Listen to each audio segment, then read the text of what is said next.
ఇవాళ కాంగ్రెస్ పార్టీకి ఓటేస్తే ఇవాళ కాంగ్రెస్ పార్టీ తెలంగాణ రాష్ట్రాన్ని ఏ విధంగా దోచుకుంటుందో ఒక్కసారి ఆలోచించాలి. ఇవాళ ఈ జనరేషన్కు త్రిబుల్ ఆర్ సినిమా చూసిన ఈ జనరేషన్ కాంగ్రెస్ పార్టీ ఇవాళ త్రిబుల్ సి సినిమా చూపుతుంది. Corruption, collection, commission. ఇవాళ ఏ విధంగా అవినీతికి పాల్పడుతూ రాష్ట్ర ప్రజలు దోచుకుంటుందో కాంగ్రెస్ పార్టీ ఇవాళ తెలంగాణ సమాజం ఆలోచించాలి. ఇవాళ ఇచ్చిన హామీలు నెరవేర్చకుండా ఇవాళ కొత్త కొత్త పథకాల పేరు చెప్పి ఇవాళ 6 గ్యారెంటీల విషయంలో కానీ 420 హామీల విషయంలో ప్రజలను మోసం చేస్తున్న విషయాన్ని ఇవాళ తెలంగాణ సమాజం గుర్తుంచుకోవాలి.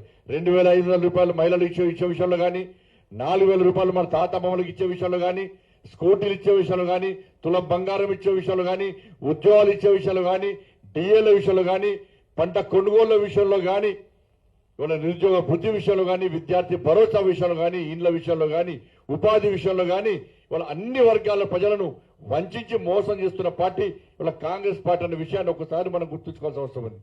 ఇవాళ 6 గ్యారెంటీల అమలు విషయంలో పూర్తిగా విఫలమైన కాంగ్రెస్ పార్టీ పట్ల ఇవాళ ప్రజలు చీదరించుకుంటున్నారు, అసహించుకుంటున్నారు.